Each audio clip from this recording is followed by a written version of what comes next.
Good morning, everyone. It's Coach Fred here, and today I'm going to be going over how to express something like 1 over 4 minus 3i in a plus bi form. And legitimately, we should talk about the idea that I is the square root of -1.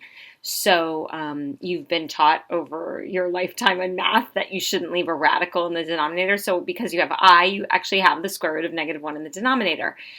But we have to handle this one slightly different. So in my last video, we talked about the fact that when you multiply complex conjugates together, you get a real number.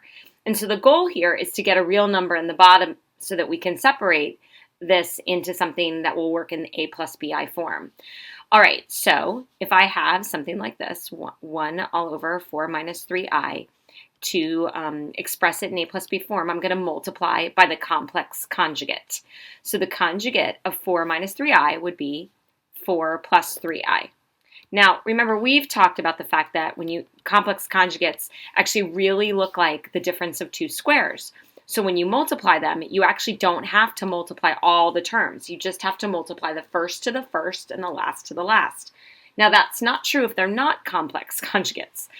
Okay, so in the top, we're going to multiply across.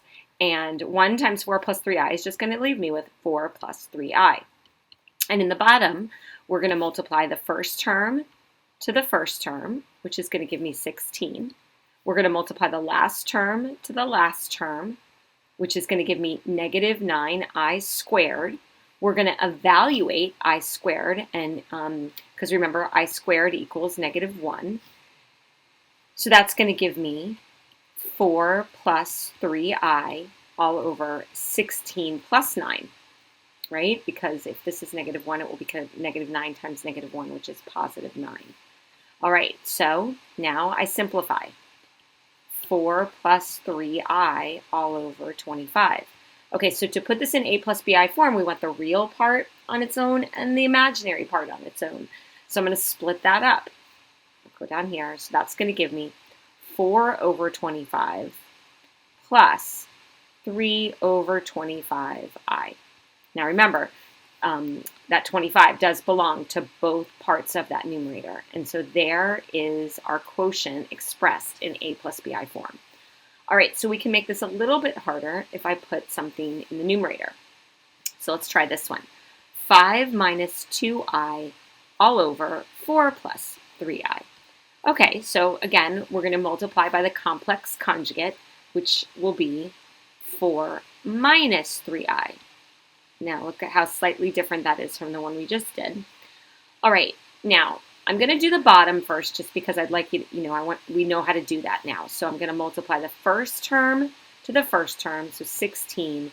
I'm going to get -9i squared, and that's going to then give me 16 plus 9, which we know is going to be 25. All right, so we've taken care of the denominator. We have a real number. That was the goal. But now we got to deal with the numerator. Now, I know that there's teachers out there that tell you to FOIL. I'm not really a big fan of that word just because it only works in like certain cases. But if you use it, I mean, you can go ahead and do that. But I tend to want to do the area model with this because when I get with i's and square roots, I just really like a picture of what's happening. So I'm going to multiply them using the area model. Now again, you can just multiply straight through, making sure you have to multiply 4 different things.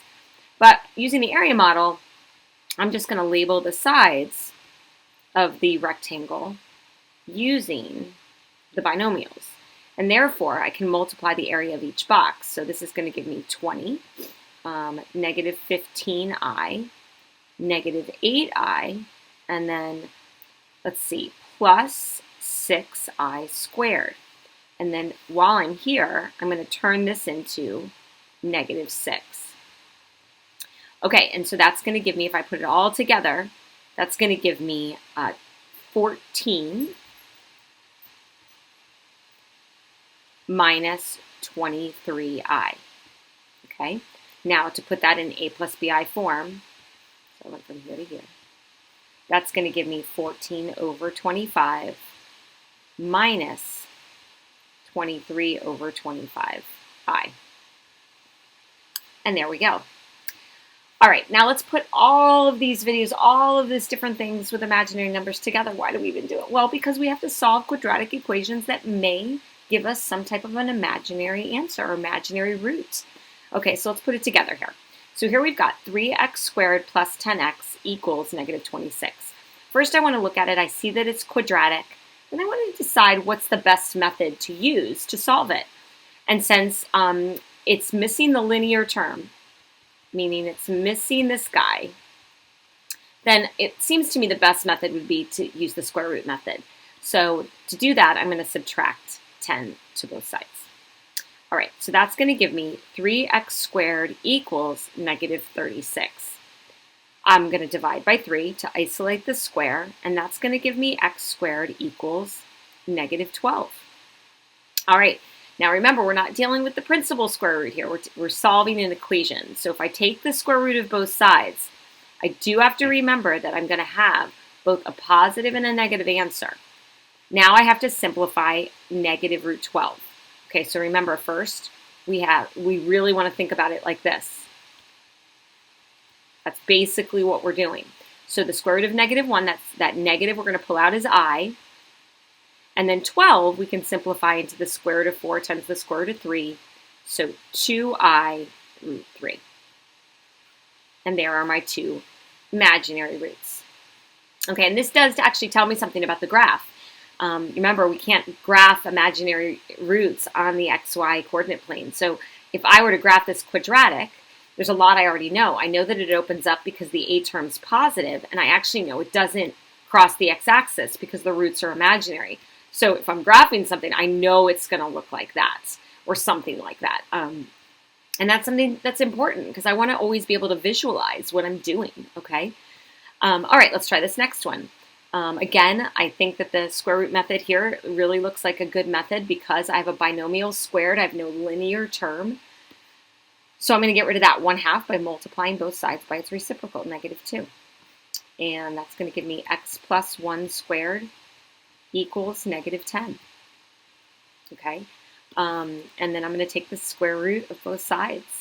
So that's going to give me x plus 1 equals plus or minus I root 10. I can't simplify root 10, so I'm going to do that right away. Now, when we bring that 1 over to the other side, I always put it in front of the plus minus because that's where it belongs, but if you put it on the back side, you might think it belongs under the root 10 and it doesn't. So it would be negative 1 plus or minus I root 10. Remember, that's two roots. It's negative 1 plus I root 10, and it's negative 1 minus I root 10. And so there are my two imaginary roots. And again, I can see this. I can see that my graph is not going to cross the x-axis. That doesn't mean it doesn't cross the y-axis, but I can see that it's not going to cross the x-axis. So, okay, last one. You try it, come back, and we'll see how you did. Okay? All right, so you're back, and hopefully you got an answer of x equals plus or minus 2I root 2. The work to that would be 2x squared by subtracting 19. You would have gotten negative 16 divided by 2. You've gotten x squared equals negative 8. Taking the square root of both sides, you would have gotten x equals plus or minus 2I root 2. All right, that's it for today. Have a great day.